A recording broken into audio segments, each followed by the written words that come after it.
Hi, how y'all doing? Terry here. Um, I was wanting to talk to you about end times things, and I know the subject is probably the number one subject that people like to talk about when they talk about God, because it's something that hasn't happened yet, and thus the name end times thing. And immediately they want to go into if we're going to get raptured before the tribulation, if we're going to go through the tribulation, when is it going to happen? And this chapter actually answers a lot of that, except for the when, because this chapter actually tells you no one knows the day or hour except for the Father. Not even Jesus knows. This is Jesus telling the story. So um, when you hear a lot of people saying, "Hey, it's going to happen today," or "It's going to happen on this date," go ahead and you know put a red flag up on that one because they're probably full of crap. And yeah, I'm allowed to say that word because I'm not trying to. I'm not trying to um, make you more churchy. My job is to witness to everybody and make disciples of them, not disciples for the church, disciples for Jesus Christ. And so that's what I do. But this subject here is one that's really on not just my heart, but most people's hearts. So I wanted to talk to you about it. And you're going to find almost all this text in one chapter in Matthew. It's chapter 24. Now, I use the New American Standard Version, not because I don't like the other versions, it's because when I first got saved, I didn't have a Bible and I was a trash man, and I was just simply praying. I said, God, what are you doing with me? I don't even own a Bible. And I'm not kidding. The very next trash can I dumped over, all these cassettes from a pretty famous ministry come pouring out. They've been buying all their stuff off their show and everything that was on TV, and the person stumbled. They did something really bad, and it was outed. And that person was following is following man. It wasn't really following God. So they threw away everything they had. They had any kind of content with God in it, including a Bible. They have to be New American Standard, and I understood it, and I didn't understand King James very well because I didn't live 400 years ago, and I didn't grow up in church. So let me take these off. I might need these on today because I'm going to be reading, and we're going to be doing a lot of chapter 24. So um, we're going to probably just read the whole chapter, but there's a few things I want to really stand out, and um, I'm going to go ahead and put those things up front so you know what we're going to be looking for out of this chapter. Um, in verse 33 of 24, uh, Matthew 24, it says, He's at the door. It's talking about God. So kind of remember that in your head, all right? And it talks about the days of Noah. And remember that because it's going to refer back to when God destroyed the earth the first time and things that happened. And there's a couple things that it's really hard to find a straight answer on.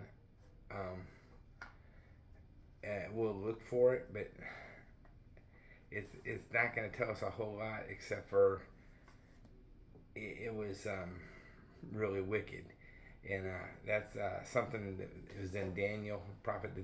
Daniel the prophet wrote about the abomination of desolation. Now that sounds like a movie to me. I was like, man, I want to see the abomination of desolation. That probably is going to even have a sequel. It's going to be so good. Hopefully, it has Bruce Willis in it. I'm kidding about all this because this subject itself is a very serious subject because it raises topics that we're all taught all of our life, and it really makes us question if we was taught correct because sometimes we get taught uh, in church and things like that because they don't give us the whole thing because it's such a horrible thing that we won't accept it. So they sugarcoat it for us and make us feel better about everything. And I don't really think we should do that, or anybody else should do that, because the truth is still the truth. If it hurts or not, that's the reason they say the truth hurts. So let's go ahead and I'm gonna go ahead and read Matthew 24. It says, Jesus came out from the temple and was going away, and when his disciples came up to point out the temple building to him, and he said to them, "Do you not see all of these things? Truly I say to you, not one stone here will be left upon another, which will not be torn down." As he was sitting at the Mount of Olives, the disciples came to him privately, saying, "Tell us, when will these things happen? And what will the sign of your coming and the end of the age?" That means the end of the world.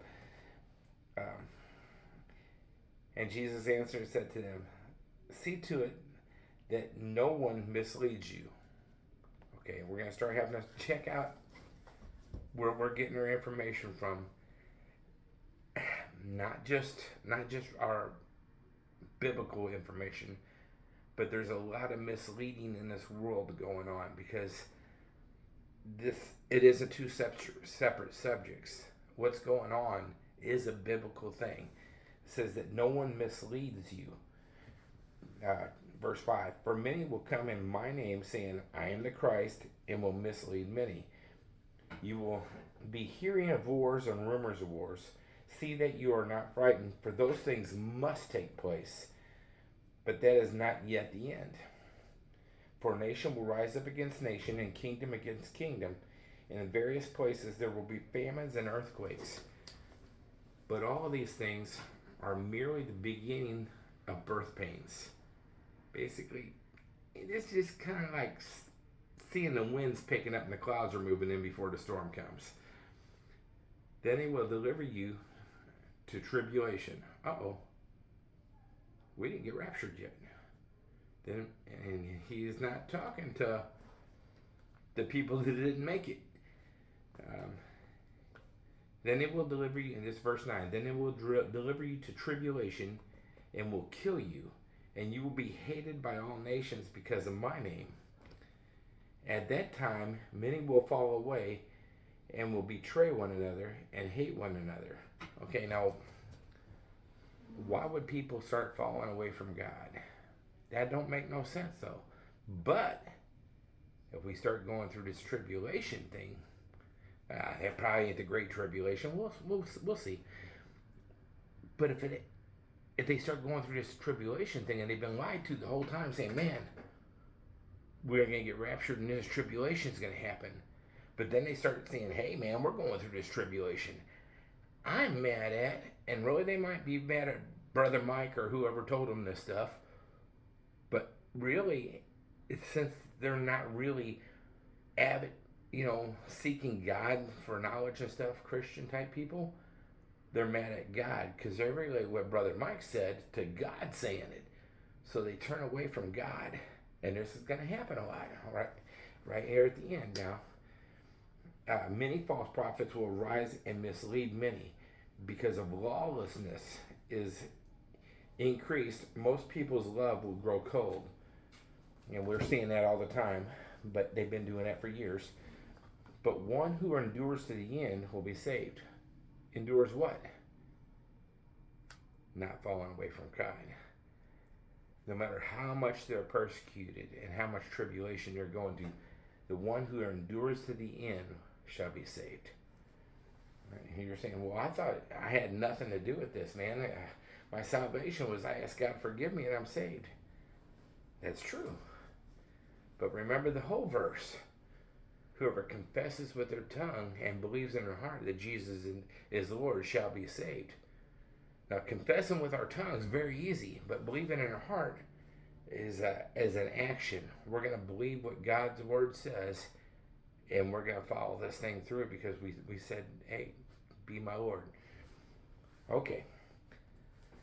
"This gospel of the kingdom shall be preached in the whole world as a testimony to all nations, and then the end will come." Now, we have been able to pretty much preach the gospel of Jesus Christ everywhere now, especially with technology. I mean, they might be some remote place, and maybe when that last person finally hears, that's when the end's coming. That's what it looks like to me, anyway. Let's keep going. Verse 15. Therefore, when you see the abomination of desolation, that's what part I told you about, which was spoken through the prophet Daniel the prophet, standing in the holy place, let the reader understand. And those who are in Judea must flee to the mountains. Let's back up there. Okay, the desolation of abomination, which was spoken by Daniel the prophet. That should be your homework. You should be going figuring out what exactly that means, because I looked it up a little bit, and it was very vague on just that little bit, because I went to Daniel and it mentioned it, and it kind of looked like, the crap's hitting the fan. And I know you're thinking, man, that ain't that deep, but it was deep enough for Jesus to mention it. So we probably should be doing some homework on that part. Okay, verse 16. Then those who are in Judea must flee to the mountains. Whoever's on a housetop must not go down and get the things that are in his house. Whoever is in the field must not turn back to get his cloak. But woe to those who are pregnant and those who are nursing babies in those days. Okay, this is going to get so bad. You find out and you're hiding on the house. Like, don't even come back down. Just go ahead and die up there, because you come back down, they're going to find you and they're going to kill you. If you're out in the field, don't go back and get your coat, because it's going to be cold out there on the road trying to get away.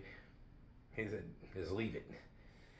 If you're pregnant, and you're going to carry for a baby, it's going to be really hard for you, because all those conveniences we're used to having, around to care for a baby, we're not going to have that kind of thing.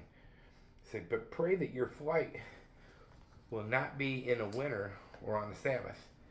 Well, of course, in Bible times, and it should be still today, people did not do any physical work on a Sabbath. In the wintertime, you can just understand that, they didn't have cars with heaters and stuff. Travel in the winter was pretty brutal. You could die during that. For then there will be a great tribulation. Oh, hang on. Now it's calling it a great tribulation. It hasn't said nothing about Jesus coming and getting us yet. There's going to be this great tribulation. Already during this tribulation going on, people has been, falling away from God. That means some of the people that, even if you're a avid churchgoer, some of them people that sitting right next to you every Sunday are really good friends with you, you really like them, they're going to turn away from God, because it's too much pressure for them to be labeled as one of those Christians. And let's go back to there again. 21. For then there will be a great tribulation, such as has not occurred since the beginning of the world until now, nor ever will. This is the great tribulation we're talking about. It's never happened before, and it's nothing like this is going to happen after. This is it. This is the one that we're always talking about. But it hasn't talked about Jesus coming for us yet. And there's going to be a lot of people saying, he's already came by this time. Okay, besides the fact that it hasn't mentioned it in the text that Jesus is saying, how is there people that was going to turn away when the tribulation started happening? And there's going to be very few people saved after the Great Tribulation, because after the rapture, because Christians has already went up, and there's only going to be a few that's going to realize, hey man, I screwed up. I'm going to go ahead and lay down my life for God, but whatever I have left, I'm going to give it. Okay, so the church is still here. The followers of Jesus is still here according to this scripture, all right? Unless in those days have been cut short, no life would have been saved. But for the sake of the elect, those days will be cut short. Now, I'm thinking the elect here is the followers of God, because this is Jesus talking, and who he would prefer, who he would suspect to be elect would be his followers. Because, anyway, then if anyone says to you, behold, here is the Christ, or there he is, do not believe him. For false Christ and false prophets will arise and will show great signs and wonders, so as to mislead, if possible, even the elect. There's going to be a lot of people. They're going to have some supernatural powers, I believe. Some of it might be manipulation, but some of it's going to be like, wow, this guy just healed this person. They're gonna mislead people, even those who follow Jesus. You think, well, you can't mislead someone to follow Jesus. Well, it said it right here. Some of them will even get misled by these people. Behold, I have told you in advance. So if they say to you, behold, he is in the wilderness, do not go out. Or behold, he is in the inner room, do not believe them.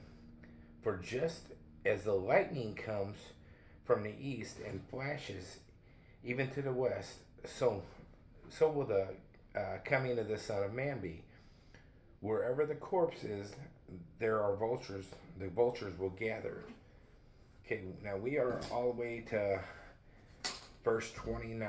Okay, and so far the tribulation's been going on, but it says it's going to be cut short for them. Okay, I think that means maybe we won't have, the followers, the elect, will not have to go through the whole tribulation. But it does look like we're definitely going to go into it. But immediately after the tribulation of those days, the sun will be darkened, and the moon will not give its light, and the stars will fall from the sky, and the powers of the heaven will be shaken. And the sign of the Son of Man will appear in the sky, and then all of the tribes of the earth will mourn, and they will see the Son of Man coming in the clouds of the power of the great glory.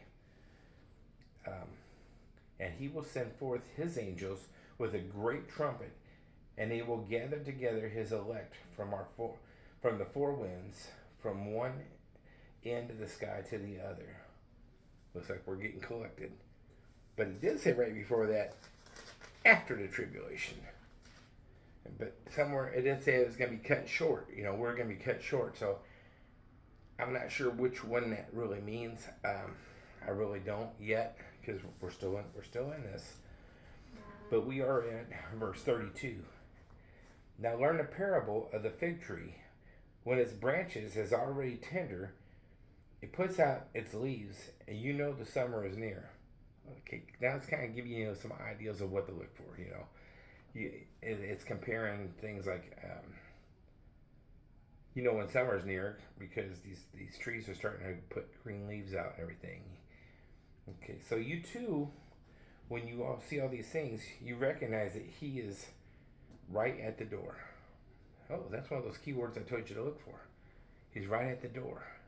Now keep that in mind, because when you see all the crap hitting the fan in this world, and there's other verses that tie into this. In the last days, evil will look as good, and good will be perceived as evil, and stuff like that. And you can see that big time right now. I mean, the land is immoral. I don't think it's just our country. I think it's worldwide, pretty much getting immoral, and that's where we're at. And they're even, not even wanting to prosecute criminals. I live in Illinois, and of course they wanted to defund the police, but instead they didn't defund the police. They just took the power out of the police's hand to arrest people for doing, unless it's really a heinous crime, they just give them a ticket and a court date. Truly I say to you, this generation will not pass away until these things take place. Heaven and earth will pass away, but my words will not pass away. But Of the day and hour no one knows, not even the angels of heaven, nor the Son, but the Father alone. Remember, we talked about that. For the coming of Son of Man will be just like the days of Noah. Now, we're gonna jump to that stuff in a little bit. Just remember that.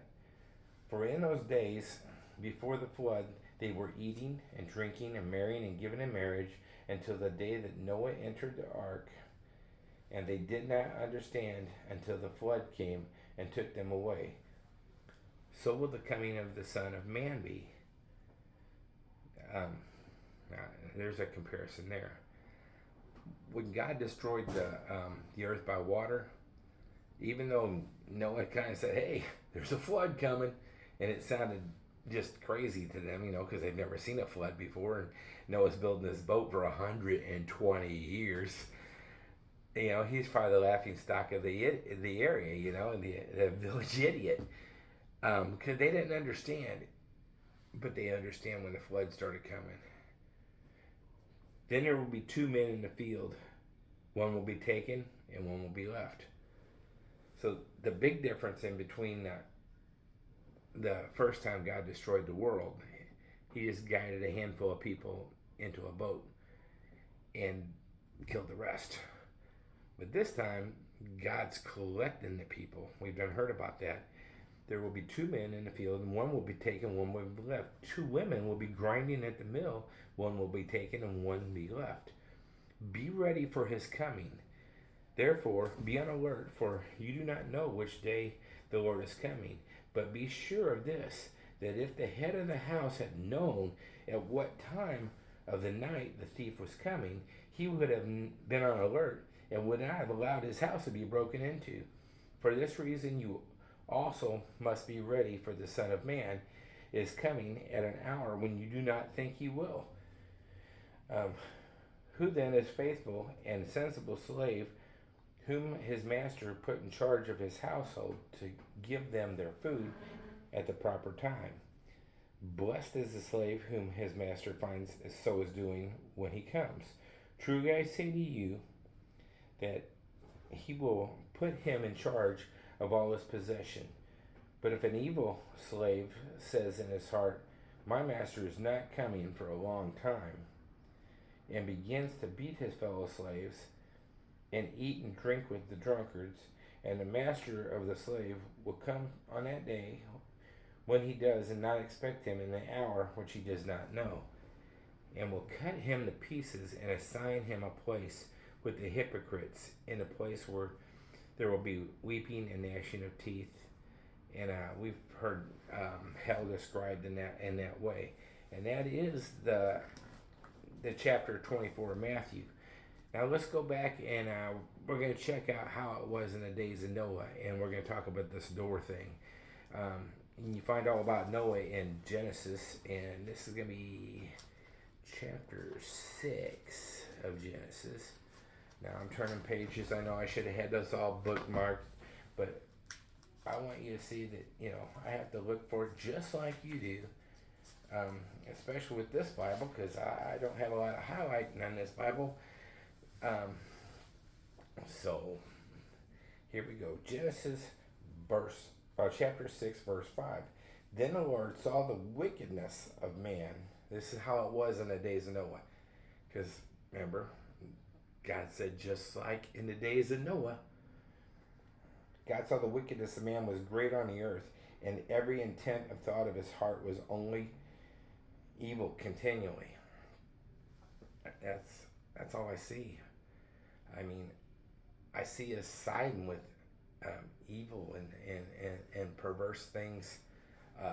The media, the news, the politicians, and that's why I've been getting into trying to be a little bit more self-sufficient. I've always been somewhat of a prepper, but I don't know. I'm going to try to figure this thing out.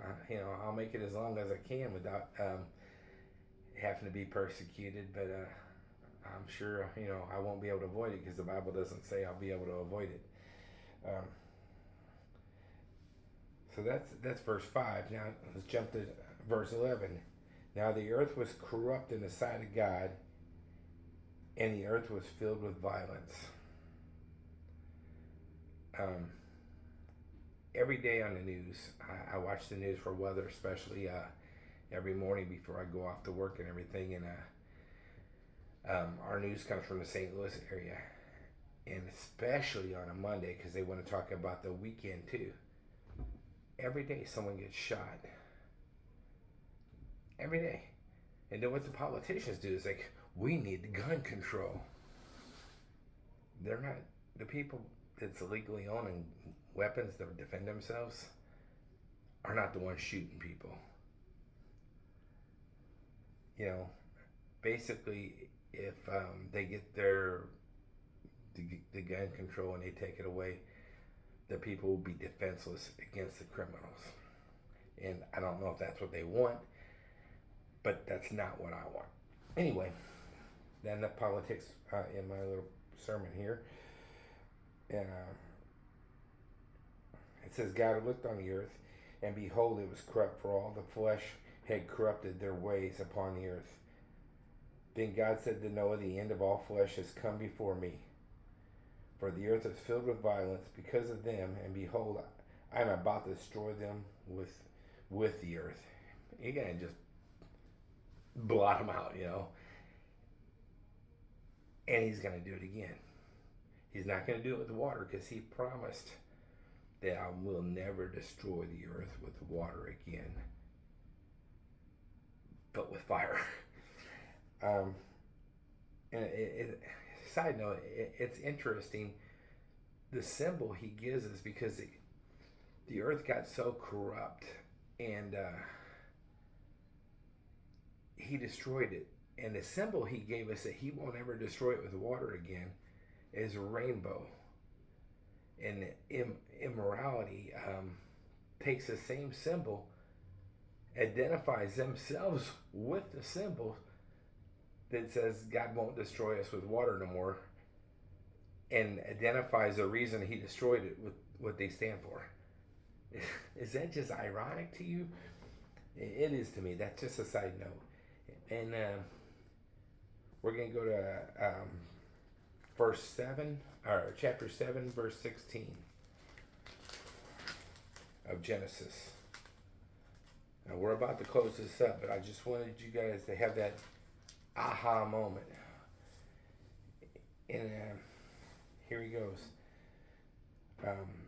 He just loading everybody on the boat and everybody thing, and it said, those that entered, male and female of all flesh, entered as God had commanded them, and the Lord closed it behind them. See, God closed that door. And if you go back to in Matthew 24 verse 33, it talks about God's at the door. Now I know a lot of people like to misquote it and think that that's where God says, I stand at the door and knock. If anybody opens the door, I'll come in with them and I'll sup with them and he'll sup with me. And it's not the same verse. It's not even related to that verse, because it talks about just like the days of Noah. Now, we are getting close, and I don't know the day or hour, but I can look and see, hey, it's getting pretty cloudy out there. You know, the rain's coming. You know, I can see the signs of the times just the same as you can. And God's standing at the door. And once he says that's enough, he will close it. And everybody else is screwed. He's going to destroy this earth. He's going to destroy it with fire. I have mixed emotions about it. I am thrilled to finally get to go to heaven, and I have to deal with the heartaches that we have here on this earth, and we're going to always have them. I mean, because of sin in our lives, you know, we're always going to have to work by the sweat of our brow, just to try to get by. And that's just how it is. That's how the Bible says it's going to be. But when he takes us to heaven, There's no more sorrow, there's no more death, there's no more sickness, or more. It's nice. It's gonna be great. But the mixed emotion part is there are a lot of people here that I care about. I'm sure you care about them, and sometimes we like to say, I'm done with everybody. But none of us would probably just sit there and set them on fire and burn them to death, because we don't hate their guts. And God doesn't hate them either. God loves them. He's given us every chance to follow Him and turn from our evil ways. Now, you can still think, hey, God's going to rapture us before, God's going to rapture us after, God's going to rapture us in the middle. However you feel you like it. But I read you the order how Jesus described it's going to happen, and you can take it or leave it from there. I am in this with you. We are all in this together, and I am pulling for you. I know I went a little long, but it's kind of hard to kick out the end of the world in 10 minutes. So, God bless you.